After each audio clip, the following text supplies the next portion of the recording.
Modern जेठानी की party में देसी देवरानी का खाना। अरे बहू सुनो, आज अपना मॉडर्न खाना मत बनाना क्योंकि आज घर पर तेरी दादी सास और बुआ सास आ रही हैं और ये जो तुमने छोटे छोटे कपड़े पहने हैं ना, इसकी जगह साड़ी पहन लेना। एक्सक्यूज मी माँ जी, मुझसे नहीं होगा ये सब, और आप तो जानती हैं कि मैं मॉडर्न हूँ।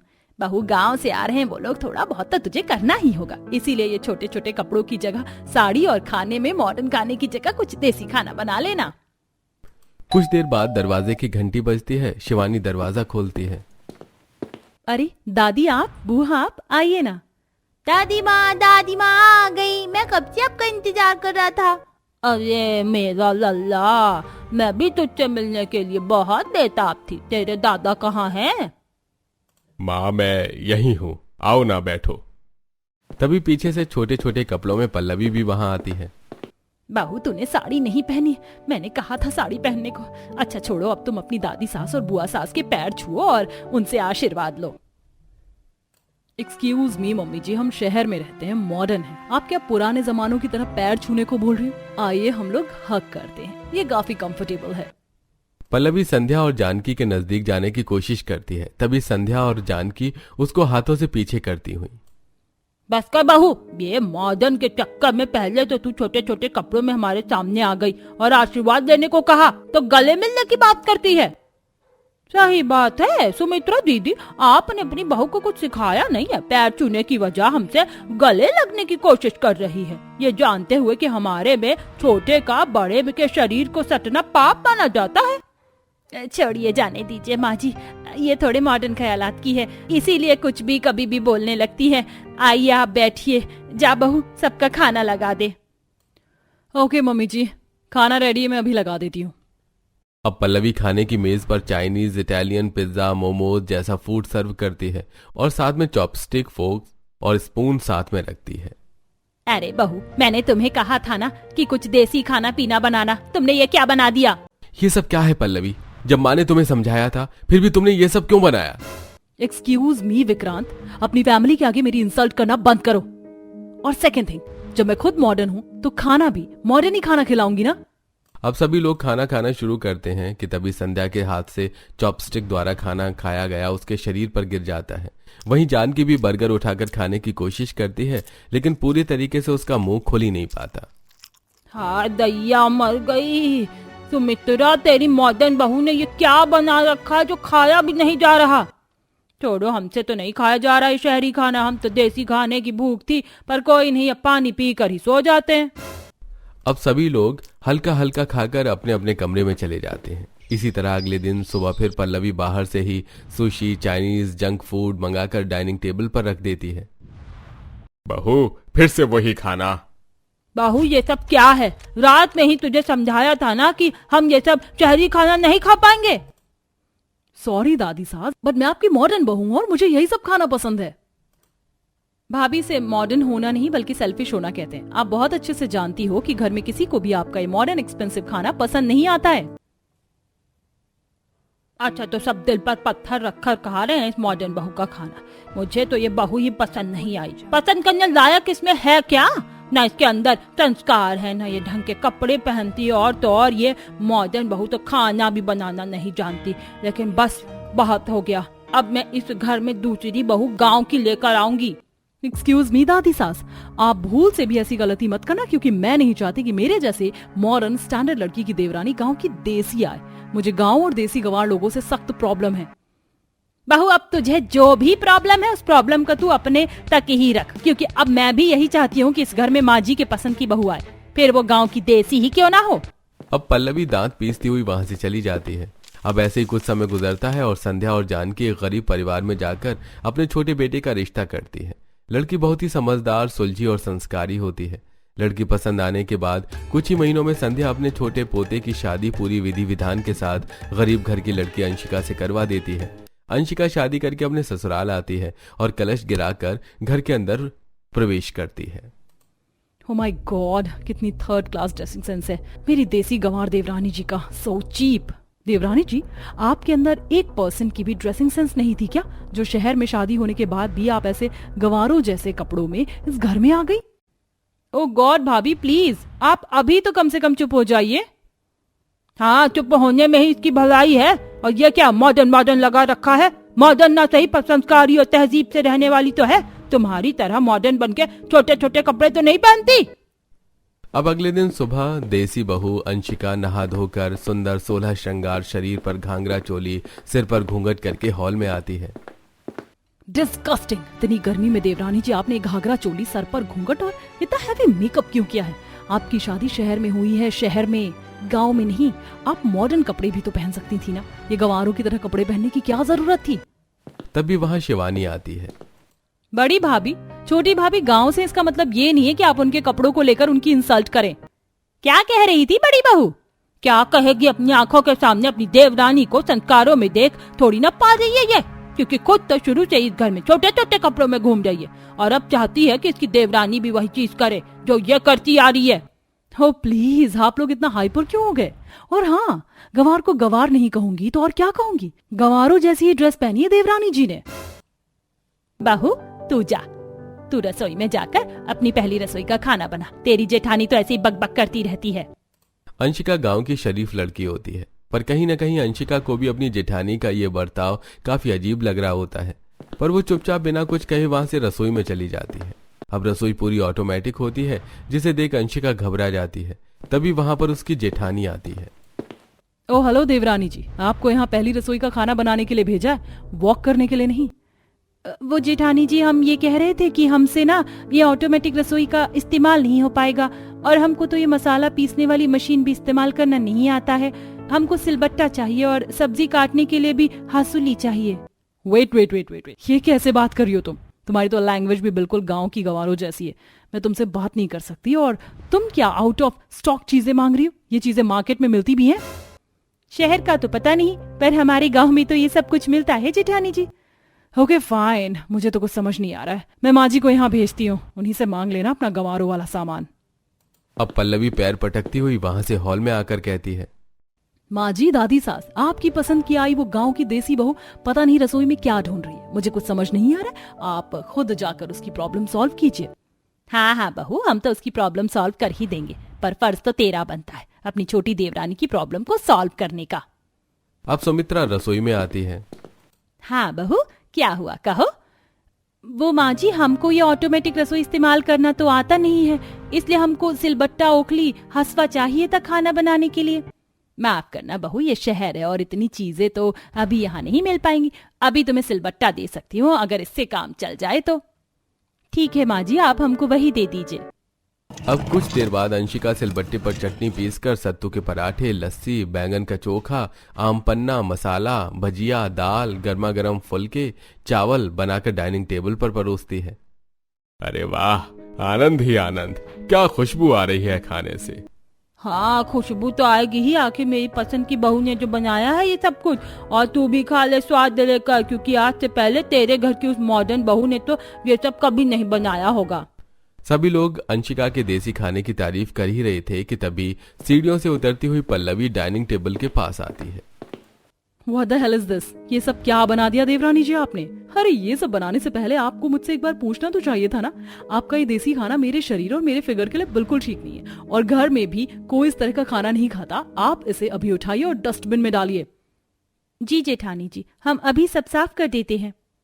कोई जरूरत नहीं है अंशिका, मैं यही खाना खाऊंगा। मैं भी इसी खाने को खाऊंगी, इस खाने को हटाने की जरूरत नहीं है।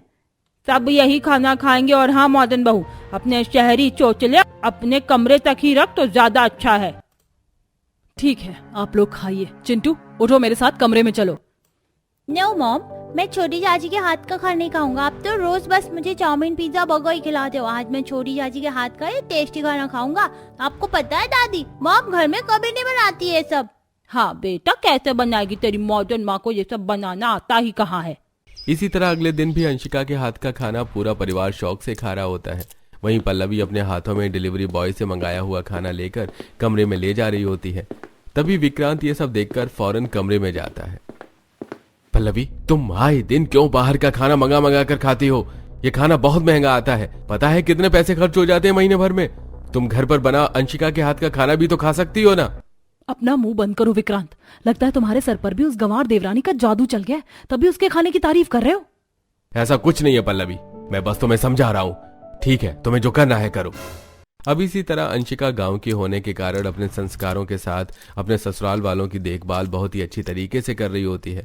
वहीं पल्लवी दिन भर शॉपिंग, घूमना, किटी पार्टी जैसी चीजों में ही सारा दिन बिजी रहती है। तभी एक दिन, बहू तुम सारा दिन पार्टी, गॉसिप, घूमना फिरना यही करती रहती हो, वहीं तुम्हारी गांव की देवरानी पूरे घर के लोगों की अच्छे से देखभाल करती है, तुम्हें भी उसकी थोड़ी बहुत मदद करवानी चाहिए बहू।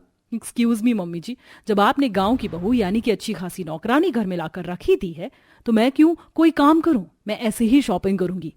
दूर खड़ी अंशिका ये सारी बातें सुन लेती है और उसे बहुत बुरा लगता है। लेकिन तभी वहां पर संध्या आती है। चुप करो बड़ी बहू, वो नौकरानी नहीं है बल्कि घर की आदरणीय बहू है जो आदर सत्कार के साथ सबकी देखभाल कर रही है, तुम्हारी तरह लापरवाह बदतमीज नहीं। अपना प्रवचन बंद कीजिए दादी सास, मुझे आपकी बातों से कोई फर्क नहीं पड़ता। अब ऐसे ही कुछ दिन गुजरते हैं और एक दिन रसोई में अंशिका पल्लवी के बेटे को अपने हाथों से खाना खिला रही होती है। तभी रसोई में आती पल्लवी ये सब देखकर आग बबूला हो जाती है और प्लेट को अंशिका के मुंह पर फेंकती है और इसके बाद अपने बेटे के कान पर खींचकर चांटा लगाती है। किससे पूछकर तुम अपनी गंवार चाची के हाथ का खाना खाने आ गए? तुम्हें समझाया था ना कि अपनी इन अनहाइजीनिक गांव की गंवार चाची के हाथ से तुम्हें कुछ नहीं खाना। अब चिंटू तेज तेज रोने लगता है, जिसके कारण घर के सभी लोग रसोई में आते हैं और खाने की प्लेट, बहू का झूठा हाथ देखकर वो सब समझ जाते हैं। बहू तुझे शर्म नहीं आती जो इतने छोटे बच्चे पर तूने हाथ उठा दिया? वही तो माँ जी, हम तो बहुत ही प्यार से बस चिंटू को उसका मनपसंद खाना खिला रहे थे। अरे मॉडर्न मॉडर्न मॉडर्न के चक्कर में इसके अंदर से माँ का प्यार ही खत्म हो गया है। अरे बच्चा है वो और अपनी खुशी से खा रहा था। कैसी खुशी माँ जी? मैं ऐसी कोई भी खुशी अपने बेटे को नहीं देना चाहती जिससे वो गंवार बने। चलो चलो चिंटू यहाँ से। मॉम मॉम मॉम, आपने मुझे क्यों मारा? आपने मुझे क्यों मारा मॉम? मुंह बंद करके कमरे में चलो। अब इतना सब कुछ होने के बाद भी अंशिका का प्यार अपनी जेठानी के लिए खत्म नहीं होता। वो अगले दिन अपने हाथ का बना हुआ स्वादिष्ट पकवान अपनी जेठानी के कमरे में देने जाती है, जहां पल्लवी पहले से ही बाहर का खाना खा रही होती है। जेठानी जी, हम आपके लिए पकवान बना के लाए हैं। किससे पूछकर तुम मेरे कमरे में अपने हाथ का ये अनहाइजीनिक पकवान लेकर आई हो? अभी के अभी इसको लेकर मेरे कमरे से बाहर निकलो, नहीं तो धक्के मार के मैं तुम्हें यहाँ से बाहर निकालूंगी। तभी वहां आती है शिवानी। भाभी जी, आपको बात समझ में क्यों नहीं आती? आप क्यों अपनी जेठानी को इतना प्यार करती हैं जब वो आपको रत्ती भर पसंद नहीं करती? चलिए आप यहाँ से अभी के अभी। ऐसे ही कुछ महीने गुजरते हैं और देखते ही देखते अब पल्लवी का जन्मदिन आता है। घर में सभी लोग खुश हो जाते हैं। दादी माँ, पल्लवी का बर्थडे आने वाला है, सोच रहा हूँ घर पर एक अच्छी पार्टी करूँ। हाँ हाँ कर, इस मामले में तो मैं भी कुछ नहीं कहूंगी। जन्मदिन लोगों का मनपसंद दिन होता है, जो करना है वो कर। अब अगले ही दिन पल्लवी विक्रांत के साथ शॉपिंग पर जाती है, जहां वो महंगे महंगे मॉडल ड्रेस खरीदती है। विक्रांत, ये ड्रेस सही तो लग रहा है ना मुझ पर? अरे बहुत अच्छी लग रही है, पार्टी में सब तुम्हें ही देखेंगे। अब शॉपिंग करके पल्लवी घर आती है। तभी कुछ देर बाद अंशिका पल्लवी के कमरे में आकर, जेठानी जी, आपका जन्मदिन आने वाला है, बुरा मत मानिएगा, पर हम अपने हाथों से अपनी जेठानी की पार्टी में कुछ देसी खाना बनाना चाहते हैं। No no no no no no, हरगिज नहीं। मैं अपनी पार्टी में अपनी देवरानी का देसी खाना बनवाकर अपनी पार्टी खराब नहीं करना चाहती। खबरदार जो तुमने कुछ भी बनाने की कोशिश की तो। तभी कमरे के अंदर आती शिवानी और सुमित्रा। अरे बहू, जब तेरी देवरानी इतने प्यार से कह रही तो बनवा ले उसके हाथ से देसी खाना अपनी पार्टी में। हाँ भाभी, नो थैंक्स, मुझे आप लोगों का एडवाइस नहीं चाहिए। मैं अपनी पार्टी में सारा खाना बाहर से मंगवाऊंगी, क्योंकि मुझे पता है कि मेरी मॉडल फ्रेंड्स को क्या खाना पसंद है। अब देखते ही देखते पार्टी वाला दिन आता है, जहां पूरा घर अच्छे तरीके से सजाया जाता है। पल्लवी भी एक सुंदर डिजाइनर गाउन में बड़े से केक के सामने खड़ी होती है। उसके सिर पर एक सुंदर ताज होता है। चारों तरफ रिश्तेदार, पल्लवी के क्लोज फ्रेंड्स खड़े होते हैं। पल्लवी, कैंडल बुझाओ, फिर केक भी कट करना है। अब पल्लवी धीरे से कैंडल बुझाती है और फिर केक कट करती है। Wish you very happy birthday mom. Happy birthday to you, happy birthday dear Pallavi भाभी, हैप्पी बर्थडे टू यू। जन्मदिन मुबारक हो बहू। हैप्पी बर्थडे टू यू जेठानी ji. Thank you, thanks to all my family member and my dear guest. चलिए अब dinner करते हैं। आप लोग खाने की टेबल पर बैठिए, मैं अभी आप सबका खाना लगवाती हूँ। हाँ भाई पल्लवी, अब जल्दी करो, पेट में चूहे कूद रहे, बहुत तेज भूख लग रही है। मैंने तो केक भी खा लिया पर फिर भी बहुत तेज भूख लग रही है। चलो फटाफट टेबल पर खाना लगवा दो। हाँ हाँ तुम सब बैठो, मैं अभी खाना लगवाती हूँ। अब पल्लवी की 5 से 7 सहेलियां डाइनिंग टेबल पर बैठती हैं। वहीं पल्लवी रसोई में जाकर बाहर का खाना खोलकर निकाल रही होती है कि तभी पल्लवी देखती है कि बाहर के खाने में से बहुत गंदी बदबू आ रही है। कुछ खाना जला हुआ है तो कुछ खाने में फफूंदी लगी हुई है। ओ माय गॉड, मेरा बाहर का मंगाया एक्सपेंसिव खाना तो पूरी तरीके से खराब है। अब मैं क्या करूं? तभी रसोई में सुमित्रा और शिवानी आती हैं। अरे बहू क्या कर रही है? जल्दी चल, सब पार्टी में खाने का इंतजार कर रहे हैं। हाँ भाभी, मैं भी यही कहने आई थी। क्या हुआ? चलिए ना। मम्मी जी दिक्कत हो गई है, मेरा बाहर का मंगवाया वो सारा खाना खराब है। मैं अभी अभी फूड डिपार्टमेंट में पुलिस कंप्लेन करूंगी। अरे बहू ये सब तुम बाद में करना, अभी ये सोचो पार्टी में आए हुए जो गेस्ट हैं तुम उन्हें क्या खिलाओगी? सब खाने का इंतजार कर रहे हैं। हाँ भाभी, अगर पार्टी में लोगों को खाना नहीं मिला तो हमारी बेइज्जती हो जाएगी। मैं क्या करूं, मुझे कुछ समझ नहीं आ रहा। बाहर का मौसम भी खराब है। तभी वहां पर अंशिका आती है। सुनिए जेठानी जी, आपने मुझे लाख मना किया था कि मैं आपकी पार्टी पर अपना कोई भी देसी खाना ना बनाऊं, पर आपके मना करने के बाद भी मैंने अपनी खुशी से आपकी पार्टी के लिए खाना बनाया था। अगर आप कहो तो मैं उन खाने को पार्टी में सर्व कर दूं। बड़ी बहू, अभी हमारे पास कोई दूसरा साधन नहीं है। मेरी बात मान तो अपनी देवरानी को उसका देसी खाना पार्टी में परोसने दे, नहीं तो बेइज्जती हो जाएगी। ठीक है, चलो ले चलो अपना देसी खाना पार्टी में। अब अंशिका अपना देसी खाना पार्टी में सबको सर्व करती है। सभी लोग खाने को स्वाद ले लेकर खाते हैं। ओ माय गॉड पल्लवी, तेरे बर्थडे पार्टी का ये देसी खाना तो बहुत स्वादिष्ट है। हाँ सच में ये खाना तो देसी है। जहाँ तक मुझे पता पल्लवी, तो मॉडर्न लड़की है और तुझे तो शहरी खाना बहुत पसंद है। फिर तेरे बर्थडे पार्टी में ये देसी खाना किसने बनाया? अरे किसी ने भी बनाया, वो खाना तो बड़ा लाजवाब है। एक काम करना, पार्टी के बाद अगर खाना बच जाए ना तो थोड़ा पैक करके भी हमें दे देना, मैं अपने घर भी लेकर जाऊंगी। अरे वो सब तो ठीक है, पर मुझे जानना ही खाना किसने बनाया पल्लवी, बताओ ना। दरअसल मेरी पार्टी में, यानी कि अपनी जेठानी की पार्टी में, मेरी देवरानी ने सारा देसी खाना अपने हाथों से बनाया है। अरे वाह, तेरी देवरानी का तो जवाब नहीं। अब इसी तरह सभी लोग एक एक करके पार्टी से चले जाते हैं, जिसके बाद कठोर दिल पल्लवी भी अब थोड़ी नरम हो जाती है और पहली बार अपनी देवरानी के हाथ का खाना चखती है, जो उसे बहुत स्वादिष्ट लगता है। I am really really really sorry देवरानी जी, मतलब एक्सट्रीमली सॉरी। मुझे हर वक्त हर मोड़ पर तुम्हारी इस तरीके से बेइज्जती और तुम्हें ऐसे जलील नहीं करना चाहिए था, क्योंकि आज तुम्हारी वजह से पार्टी में मेरी बेइज्जती होते होते बच गई। और सच कहूँ तो तुम्हारे हाथ का ये देसी खाना, ये खाना सच में बहुत स्वादिष्ट है। बहू हम तो तुझे समझाते ही थे, पर तुझे ही मॉडल बनने का भूत चढ़ा हुआ था। हाँ, पर लगता है अब बड़ी बहू का भूत भी उतर गया है। हाँ सही कहा, और अब तो मुझे लगता है बड़ी भाभी भी अपनी देसी देवरानी के साथ मिलकर खाना बनाना सीखेंगी। बिल्कुल, आज से मैं भी देवरानी जी के साथ रसोई में उनकी रेसिपी को सीखूंगी और आप लोगों के साथ अब मैं भी ये देसी खाना स्वाद लेकर खाऊंगी। शुक्रिया जेठानी जी, हमको आपके मुंह से अपनी तारीफ सुनकर बहुत अच्छा लगा। अब इस दिन के बाद से दोनों ही देवरानी जिठानी एक दूसरे के साथ मिलकर रहने लग जाती हैं और साथ ही साथ अब जहां अंशिका अपनी मॉडल जेठानी को देसी खाना बनाना सिखाती है, तो वहीं पल्लवी अपनी गांव की देसी देवरानी को धीरे धीरे मॉडर्न बनकर रहना सिखा देती है।